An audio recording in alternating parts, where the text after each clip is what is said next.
시청자 여러분 안녕하세요. 평양 여자 나민이입니다. 반갑습니다. 한국에서의 생활은 저에게 정말 많은 변화를 주었습니다. 한국에서 태어나서 살아오신 분들에게는 당연한 일일지 몰라도 북한에서 20년 넘게 살다 온 저에게는 사소한 모든 것들이 정말 새로웠는데요. 행복하니까 웃는 게 아니라 웃으니까 행복해진다라는 말이 있잖아요. 참 맞는 말인 것 같습니다. 사진만 보아도 알 수 있는 게 처음에 한국 사회에 나왔을 때 찍은 사진들과 최근 사진들을 비교해보면 얼굴도 많이 달라졌지만 입꼬리가 많이 올라가 있고 팔자주름도 조였더라고요. 그만큼 많이 웃었다는 증거인 것 같습니다. 북한에서는 거의 쓰지 않았지만 한국에서는 하루에도 수십 번씩 쓰는 말들이 있는데요. 그 말들을 통해서 저는 더 행복해지고 긍정적으로 변하게 되는 것 같더라고요. 그래서 오늘 이 시간에는 그 말들 중 제가 제일 좋아하는 3가지에 대해서 말씀을 드리도록 하겠습니다. 첫 번째는 바로 감사합니다 라는 말입니다.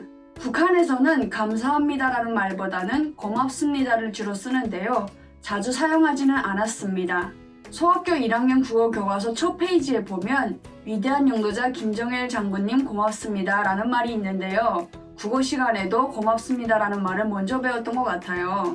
우리나라에서는 감사합니다, 고맙습니다 라는 말이 너무 자주 쉽게 하는 말들이잖아요. 가족 안에서, 학교나 직장, 친구들끼리, 심지어 마트에서 계산할 때에도 감사합니다 라는 말을 쓰는데요. 하루에 감사합니다 라는 말을 100번 넘게 쓰는 것 같더라고요. 그런데 북한에서는 이 말을 하루 종일 한 번도 못 들을 때가 있고요. 저도 한 번도 안 할 때가 많았습니다. 그런 표현을 하는 게 조금 낯간지럽다고 생각했던 것 같아요. 이거는 조금 확대 해석일 수도 있는데 궁극적으로는 고마워야 하는 대상이 김일성이나 김정일, 김부자이다 보니까 사람들 사이에 고맙다는 말을 하는 문화가 사라지게 된 게 아닐까라는 생각이 들기도 합니다. 엄마가 새벽에 힘들게 일어나서 밥을 해주셔도 고맙습니다, 잘 먹겠습니다 라는 말 한마디 없이 그냥 먹었었고요. 집에서도 잘 안 하다 보니까 밖에 나가서도 거의 안 하게 됐던 것 같아요. 제가 식당에서 일을 할 때도 주문받은 음식을 이렇게 가져다 주면 고맙다고 말하는 분이 단 한 명도 없었어요. 저 역시도 식당에 손님으로 갈 때는 서빙하는 분에게 고맙다는 말을 한 적이 없었습니다. 우리나라에 와서는 그 누구와 밥을 먹든 간에 밥 먹기 전에 잘 먹겠습니다, 감사합니다 이런 말을 꼭 하고 먹곤 하거든요. 이 한마디가 뭐라고 밥맛이 더 달아지는 것 같습니다.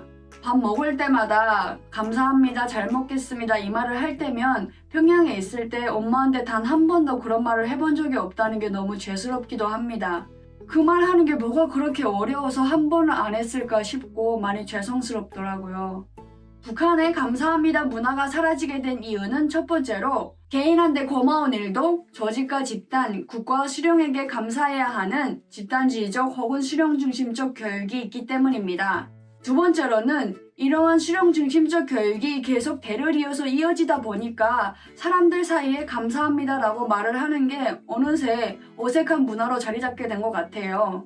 어쨌든 저는 이 영상을 찍고 있는 지금도 제 구독자분들과 앞으로 제 구독자가 되어주실 예비 구독자분들께 항상 감사하다는 말씀을 드리고 싶습니다. 북한에서는 거의 사용하지 않았지만 우리나라에서는 하루에 수도 없이 사용하는 말 두 번째는요. 바로 죄송합니다 라는 말입니다. 북한에서는 죄송합니다 라는 표현 대신에 잘못했습니다, 안 됐습니다, 미안합니다 라는 말을 주로 썼었어요. 북한에서는 죄송합니다 라는 표현을 평소에 거의 쓰지 않고요. 만약에 누가 죄송해요 라고 얘기를 하면 남조선 드라마 봤나? 이렇게 생각을 하거든요. 그만큼 죄송합니다 라는 표현의 사용 빈도가 굉장히 낮습니다. 어쨌든 죄송합니다가 됐든 미안합니다가 됐든 잘못했습니다가 됐든 사람들 사이에 자기의 잘못이나 실수에 대해서 인정하고 양해를 구하고 사과를 구하는 말을 자주 하지 않습니다. 단순히 감정 표현의 서투른 북한 특유의 문화라고 볼 수도 있습니다. 하지만 저는 개인적으로 북한의 미안합니다 문화가 없는 다른 이유가 있다고 생각을 하는데요. 강압적인 조직생활, 생활총화, 조직 처벌의 결과라고 생각을 합니다. 매주 진행되는 생활총화에서 잘못이 없어도 잘못을 했다고 해야 하다 보니까 정말로 잘못했다고 느낄 때는 어떤 말로 표현을 해야 되는지 모르는 거예요. 저는 개인적으로 북한에 있을 때 생활청어를 굉장히 싫어했었는데요. 굳이 내 잘못을 왜 사람들 앞에서 얘기를 해야 될까 이런 생각을 했던 거예요. 잘못을 얘기하는 것도 싫은데 잘못했다는 표현이 강압적인 분위기에서 항상 이루어지다 보니까 실생활에서도 실제로 잘못했다고 느낄 때를 빼고는 굳이 잘못했다는 말을 안 했던 것 같아요. 예를 들어 제가 유럽에 있을 때의 일인데요. 하도 자아 비판을 할 게 없다 보니까 나중에는 내가 좀 더 열심히 일을 했어야 되는데 일을 이것밖에 못해서 당자금을 바치는 게 조고졌다 이런 내용으로 비판을 하기도 했고요. 외국인하고 얘기를 하면 안 되는데 외국인하고 얘기를 했다 이런 것까지 비판을 했었습니다. 그런데 우리나라에서는 미안하다는 말, 죄송하다는 말이 그렇게 힘든 말이 아니더라고요. 잘못이 있으면 인정하는 것이 하나의 미덕이기도 하고요. 지금은 저도 죄송합니다라는 말을 많이 합니다. 지인에게 물어볼 게 있어서 전화를 해도 이 시간에 바쁘실 텐데 방해해서 죄송합니다 이런 말로 시작을 하고요. 친구의 고민을 들어주다가도 내가 미처 몰라봐서 미안해 이런 식으로 위로를 해주기도 합니다. 이런 말을 하게 되면 어느 순간 기분이 좋아지기도 하더라고요. 또 다른 예로 길을 가다가 부딪힌다거나 남의 신발을 밟았다 했을 때도요. 내가 알고 그랬든 모르고 그랬던 간에 먼저 죄송합니다 라는 말이 나오더라고요. 평양에서는 길 가다가 부딪히게 되면 아무 말 없이 그냥 지나가기도 했습니다. 미안하단 말을 굳이 기대하지도 않고 할 생각도 안 하는 것 같아요. 제가 예전에 평양에 있을 때 길거리에서 있었던 일인데요. 중년의 남성 두 분이 길거리에서 심하게 부딪힌 거예요. 근데 상대 남성분도 잘못했다는 걸 아는데 어떻게 얘기를 할지 모르니까 그냥 서 계셨어요. 나 지금 시계가 깨졌다고 막 이러니까 이쪽 상대분이 그럼 시계값을 물어줘야 돼요 뭐 이런 식으로 얘기를 한 거예요. 어찌 보면 그분한테는 미안하다는 표현이 했을지 몰라도 잘 모르는 분들한테는 뭐지? 부딪히고도 잘했다는 건가? 이렇게 느껴질 것 같기도 하더라고요. 시계가 좀 비쌌던 시계였는데 그 상대분의 옷차림을 보니까 굳이 그렇게 형편이 안 될 것 같고 하니까 그냥 가시더라고요.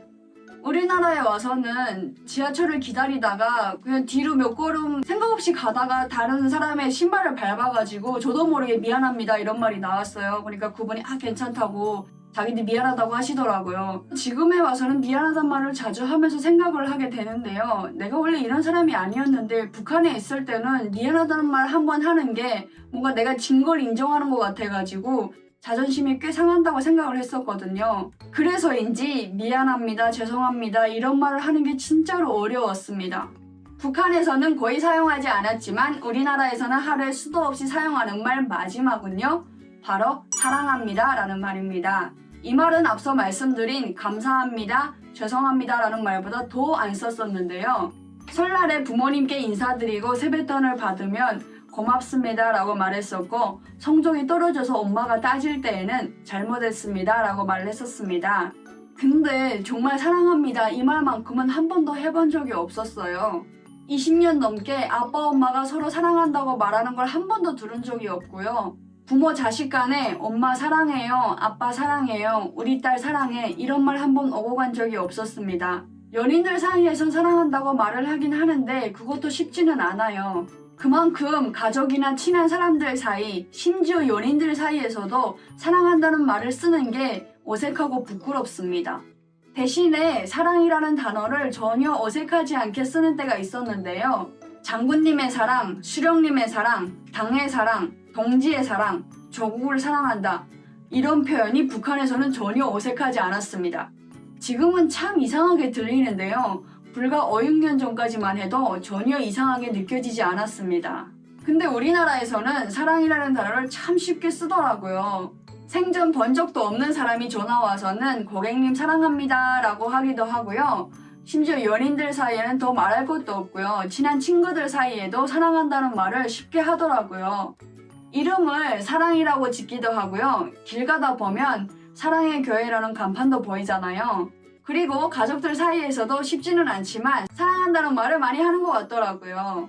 대신에 대통령을 사랑한다, 당을 사랑한다 이런 말은 없잖아요. 남과 북에서의 사랑의 대상이 서로 다른 거죠. 저는요, 우리나라 남한에서의 사랑의 대상이 옳다고 봅니다. 직접 따뜻한 밥 한 그릇 해준 적 없는 수령한테 사랑한다고 말하는 게 아니라 나를 낳아 키워준 부모님, 가족한테 사랑한다고 말하는 게 맞고요. 말로만 행복을 이야기하고 가난밖에 준 게 없는 당과 국가의 사랑을 노래하는 게 아니라 기쁨과 슬픔을 함께 나눈 친구들에게 사랑한다고 하는 게 맞다고 생각합니다. 저는 지금은 부모님이 곁에 없어서 사랑한다는 말을 못하지만 정말 친한 친구, 내가 정말 좋아하는 사람들한테는 진심으로 사랑한다는 말을 많이 합니다. 네, 이렇게 해서 북한에서는 거의 사용하지 않았지만 한국에서는 매일 수도 없이 사용하는 말 3가지, 감사합니다, 미안합니다, 사랑합니다에 대해서 말씀을 드렸습니다. 이번 영상을 찍으면서 참 많이 들었던 생각은요. 지금은 이렇게 매일 수도 없이 하는 말을 평양에서는 부모님께 한 번도 해드리지 못한 것이 늘 마음에 걸려요. 만약 남북관계가 개선되어 왕래가 가능해져서 제가 부모님을 다시 뵙게 된다면 정말 감사합니다, 미안합니다, 사랑합니다 이 말을 원없이 해드리고 싶어요. 사실 이 말이 부모님을 북에 두고 혼자 한국에 온 제가 부모님께 드리고 싶은 말의 전부이기도 합니다. 하루빨리 이런 날이 왔으면 좋겠습니다. 마지막으로 별차는 제 영상을 시청해주시고 좋은 글로 응원해주시는 시청자분들께 감사합니다, 죄송합니다, 사랑합니다 라는 말 꼭 해드리고 싶어요. 가족의 달인 5월 시청자분들의 가족에 행복이 가득하기를 바라며 이번 영상 여기서 마무리하겠습니다. 지금까지 평양여자 남인이었습니다. 시청해주셔서 감사합니다.